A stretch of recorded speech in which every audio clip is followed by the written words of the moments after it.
Olá, hoje vamos explorar um material um pouco diferente, né? É tipo um diálogo-jogo sobre Clean Architecture. Achei bem criativa a abordagem. Transforma o aprendizado de um tópico técnico numa missão interativa. A gente assume o papel de um arquiteto lendário, é isso. E a nossa ideia aqui é extrair os princípios-chave da Clean Architecture, que essa fonte apresenta, usando essa estrutura de narrativa e desafios. Vamos ver o que a gente tira disso. Sim, é uma forma interessante. E bem, antes de começar, vale lembrar, né? Clean Architecture, no fundo, é sobre práticas para criar software mais robusto, testável, fácil de manter. O ponto central é separar as preocupações, as responsabilidades dentro do código. Perfeito. Então vamos lá para a primeira fase dessa aventura. A cena 1. O desafio é definir uma entidade pura. Pelo que entendi do jogo, a resposta certa é um objeto que foca só nas regras de negócio do domínio. Totalmente livre de dependências externas, tipo frameworks ou ORMs. Exatamente. E esse é o coração da coisa. As entidades são o núcleo. Elas têm que ser puras, isolar essa lógica de negócio, garante que ela não quebra se você mudar o banco de dados ou o framework web lá na frente, sabe? Faz sentido. A fonte até usa uma recompensa, né? A insígnia núcleo imutável. É um jeito de marcar essa conquista. E eles mencionam lá na carta de conhecimento que essa gamificação pode até ativar a dopamina. Ajuda a fixar a importância de proteger esse núcleo. Interessante essa conexão com a neurociência. Bem, seguindo a jornada, a cena 2, o foco muda para casos de uso e injeção de dependência, o famoso DI. O cenário é um código create order meio problemático. Ele cria a conexão com o banco ali dentro mesmo, na lógica. E a missão é refatorar isso, né? Para que a dependência, que no caso é o order repository, seja fornecida de fora, pelo construtor, eu acho. Isso, é aí que entra a tal da Dependency Rule, a regra da dependência.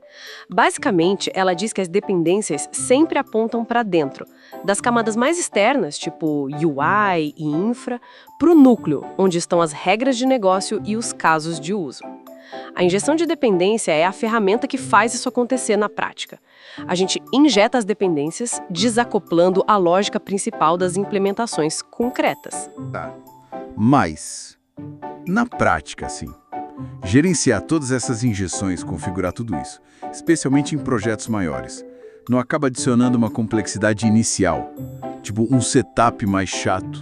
Pode adicionar, sim. É uma troca, né? Você tem talvez um pouco mais de trabalho na configuração inicial, mas os benefícios a longo prazo, nossa, geralmente compensam. Principalmente em termos de testabilidade, flexibilidade para mudar as coisas depois e a própria manutenção do código.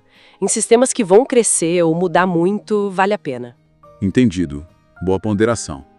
Outro ponto que a fonte explora lá na cena 3 é como organizar o código. O desafio ali é mudar daquela estrutura clássica por tipo de arquivo, sabe? Pasta views, pasta modas, pasta controllers, para uma organização por feature, por funcionalidade. O exemplo que eles dão é tipo orders domain, orders use cases, orders adductors.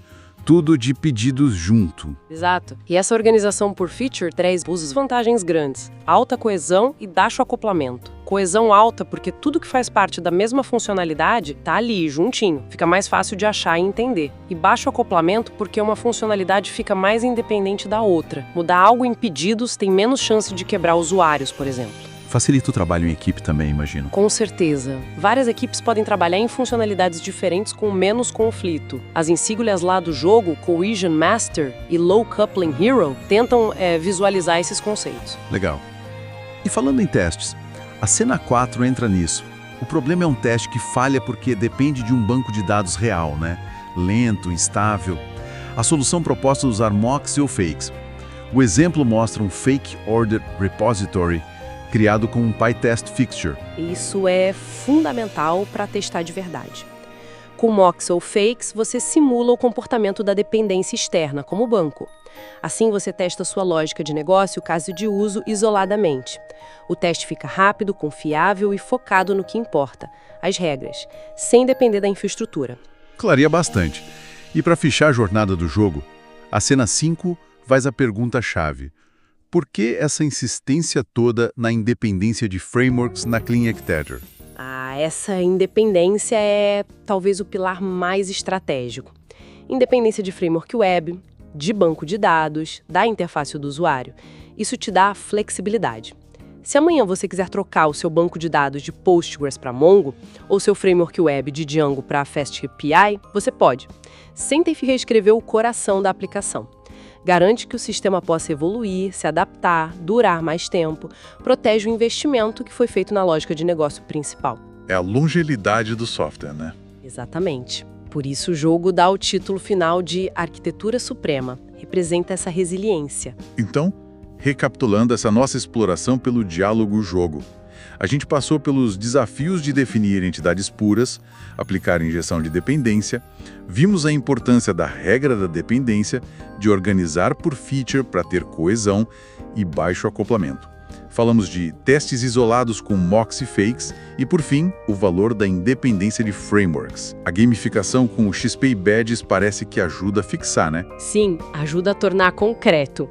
E no fim das contas, todos esses princípios trabalham juntos para um objetivo: construir software que seja mais fácil de entender, de modificar sem medo de quebrar tudo, de testar de forma eficaz e, claro, de manter a longo prazo. É proteger o ativo principal, que é a lógica do negócio, da volatilidade dos detalhes de implementação, das tecnologias que vêm e vão. Muito claro. E fica talvez uma reflexão final, né? Pensando nessa ênfase toda da Clean Architecture, na separação rigorosa, na independência, como que a gente equilibra esses princípios, que podem exigir um esforço inicial maior, com a necessidade, às vezes urgente, de entregar rápido?